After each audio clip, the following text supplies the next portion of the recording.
Okay, we are now joined by the first member of our 2022 NASCAR Camping World Truck Series Championship team, and that is the crew chief, Chris Lawson. Chris, if you have any questions for Chris, please raise your hand, and we'll get a mic to you. Actually, at least you want to get the mic. Actually, before we do that, while we get the mics, we got Sam just hustling like a champ. Just a champ on champion night. Well, goes Justin, Jerry, and move over here. Justin Schuler kicking the tires. Zane's been the bridesmaid the last 2 years. So what did you see from those last 2 years compared to, this race and what you guys faced with some of those late race cautions? Basically, did you know that was the right choice, or did you feel that was the right choice to come down pit road for tires? Yeah, I mean, I felt strongly about it. I didn't second guess it for sure, even after we came out behind Ben Rhodes, and I still felt like even if it would have stayed green right there, we still had a really good shot at it. So no, I mean, I think it was definitely the right call. And Rhodes definitely held on better than I anticipated too. So I got to give credit to them because I think they had a better truck than they thought. So, but it was good. I think I think that's seeing Zane's demeanor and his.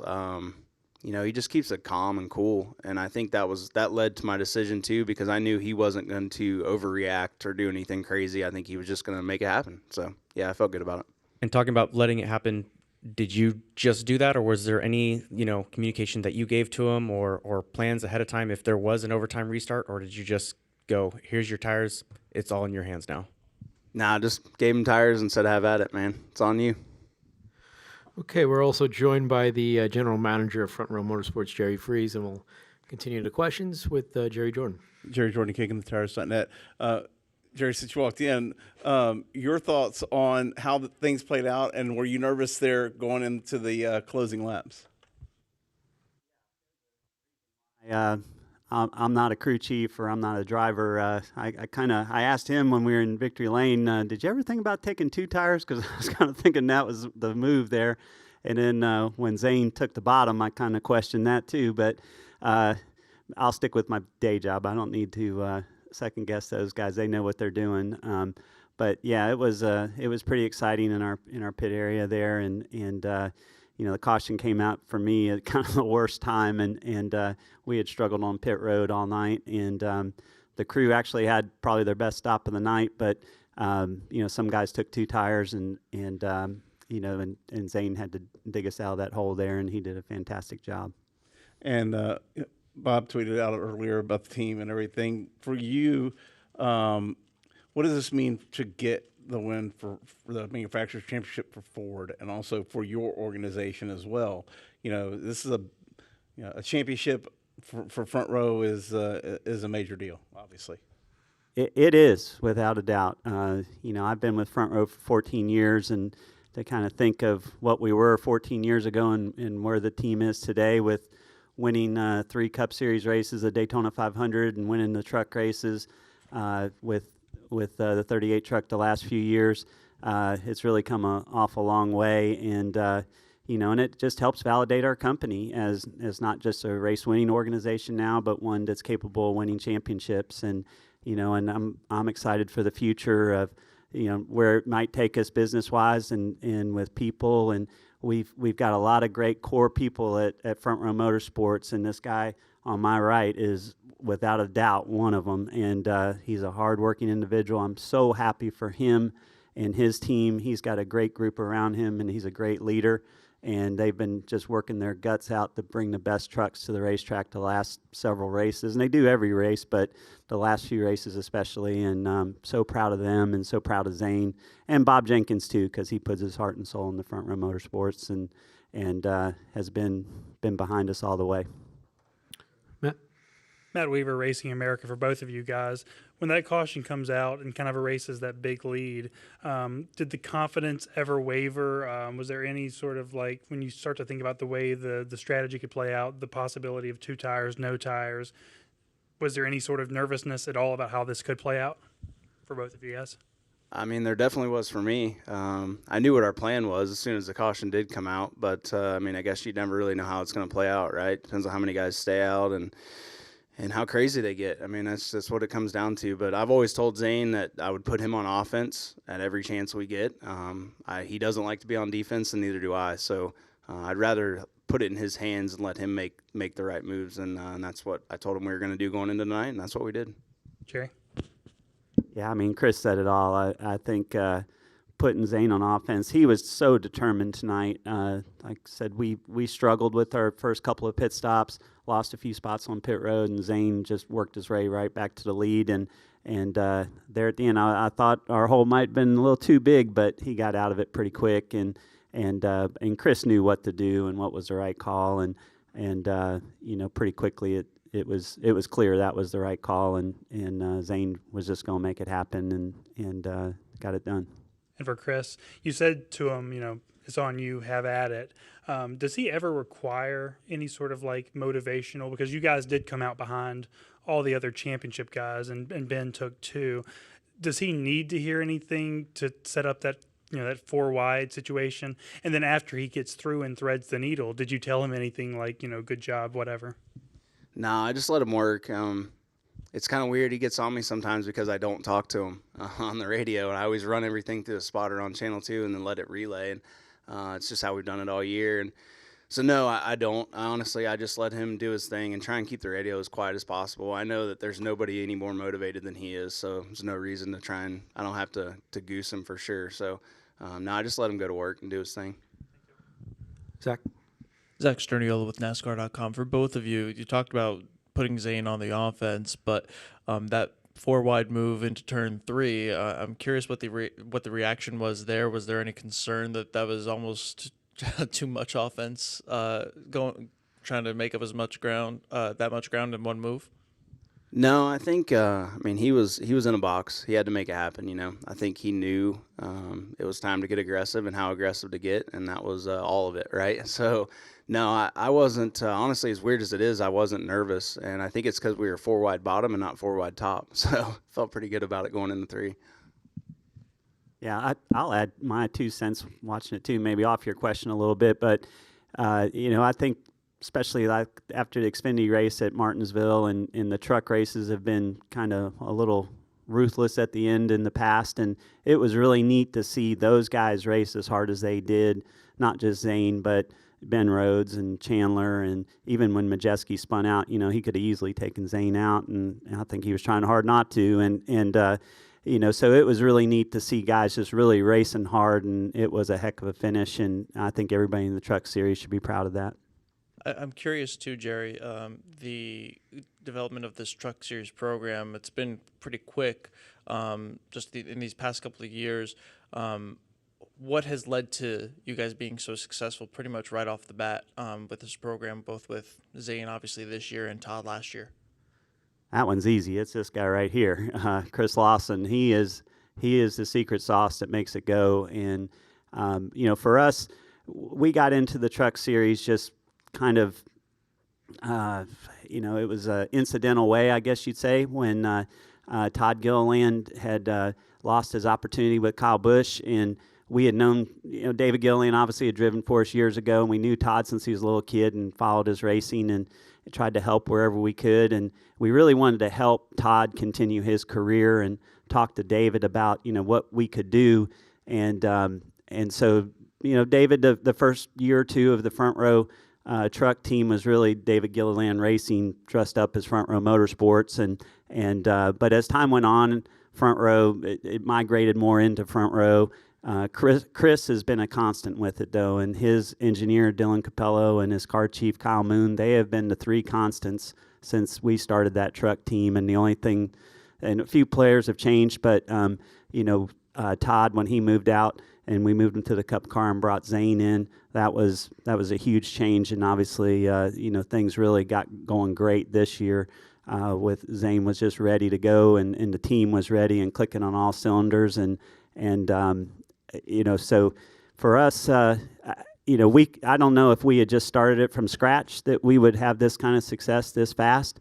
So it's a lot of credit to DGR and all their support, starting with David Gilliland, and he's been a good supporter of ours, but this year, this was the first year since Todd was no longer in the picture, it really became a complete front row operation, and obviously DGR is making some big changes with another manufacturer next year, so kind of our buddy relationship won't be so buddy going forward, but they were a big catalyst to help us get it off the ground. Bob? Bob Parker's Fox Sports. Jerry, it appears that Zane is kind of the future of your organization, or you guys are putting a lot into him. What did you see in him, and what do you think tonight does for his future? Yeah, I think what we saw, let's say a year ago, we were contemplating what to do with the driver on the 38, and about the same time, Zane was losing his opportunity. Zane was available. We'd actually talked to Zane's guys about driving the 38 Cup car, but we also had a guy in our camp that we felt like, it was deserving of an opportunity in Todd Gilliland, and so, Bob made the decision that, we would go ahead and make that move and put Todd in the 38 car and hire Zane to drive the 38 truck. And the one thing I didn't know when I had that initial conversation with Zane's representation was the chemistry that Zane already had with these guys, and he's friends with them outside of racing. Grew up racing against our race engineer, and so they were all buddies. And when Zane walked in the door, it was like, these guys have been working together for years. So it was a perfect fit all the way around. We obviously saw Zane's talent driving for GMS and winning races and coming just so close to winning the championship last year, and just thought that, when we've gotten more and more serious about the truck series, it's to develop, whether it's a driver, whether it's a crew chief or engineer or whatever, for our Cup programs, and so we looked at Zane as somebody potentially that could drive our Cup car in the future. So he was looking for an opportunity. We were looking to continue the truck team, and just wanted to get the most capable driver that we could. And it was just an added bonus that he had a great relationship already built with these guys, and it just took off from the start at Daytona this year and has carried on all throughout the year. We have a couple more down here. Do we have any in the press box?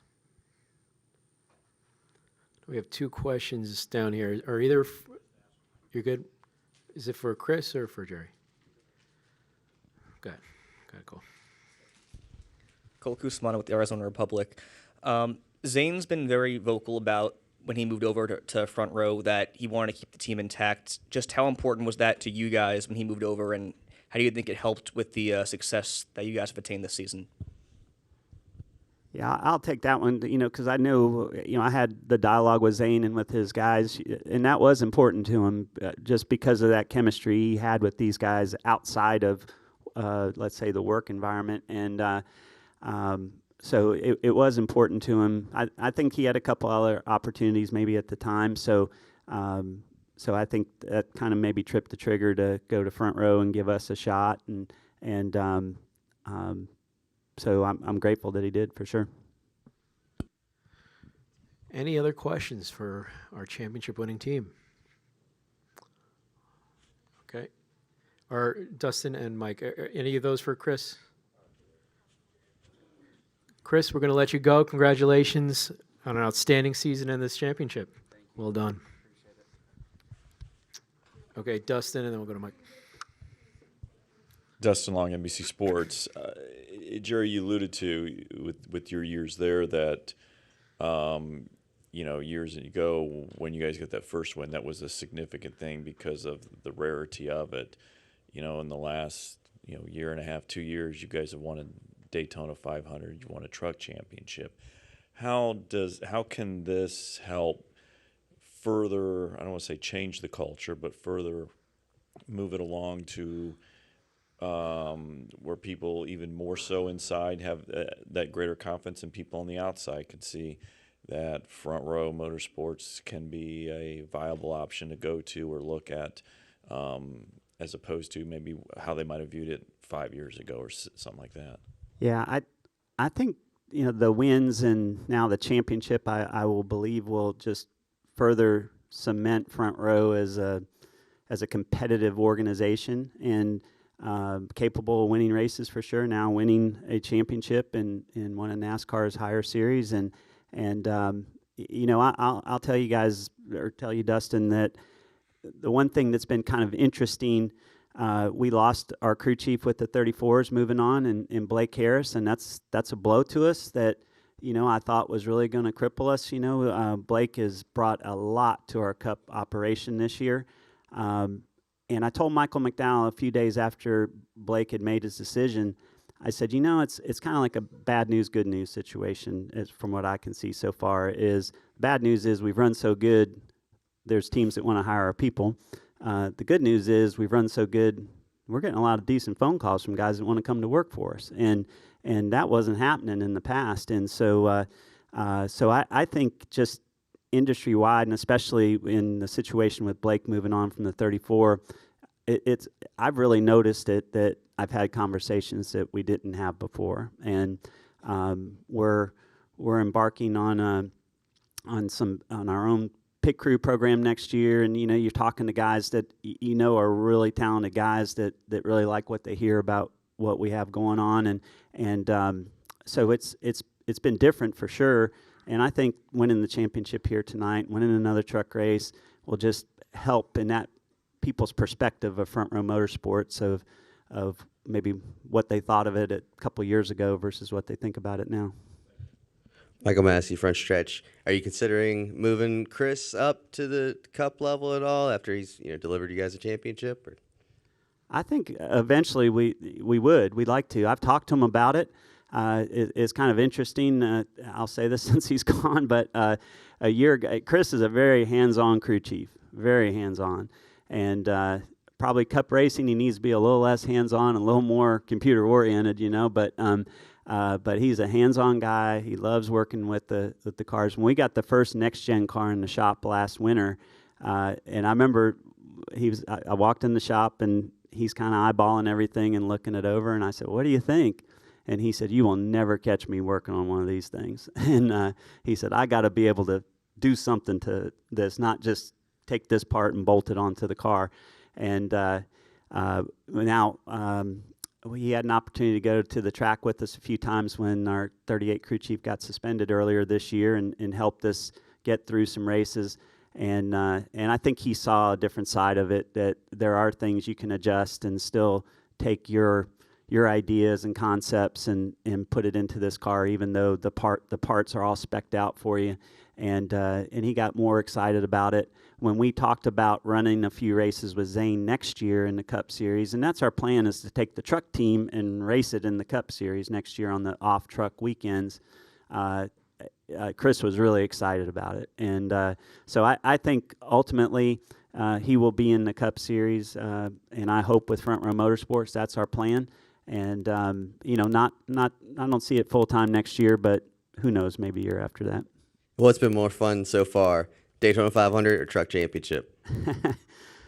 I don't know. Yeah, I might answer that in a little, maybe let it soak in a little bit. Winning the Daytona 500 really meant a lot to me personally, and so it's going to be hard to beat that. But it's two different things. Michael got us in a great situation there. He was in the catbird seat, and the Penske cars crashed, and boom, there he was. And this one, it was a season-long effort, and watching these guys, and I feel like they're very, very deserving champions, and have brought really fast trucks to the track. They kind of lost their mojo a little bit, kind of right around when the playoffs started. I was a little worried about it, but they just dug in, worked harder, and built some really fast trucks. And I really felt like we could have won the race at Homestead if Zane had pushed it, and we were just in a pretty comfortable spot points-wise, and he didn't push it, but we still finished second. And then obviously had the dominant truck tonight. So this one feels pretty good, just from a different perspective, that it was a season-long effort from the guys, and they really are deserving champions for sure. Any final questions for Jerry? All right. Well, Jerry, congratulations on the championship, and thank you for all the time tonight. Thank you all very much.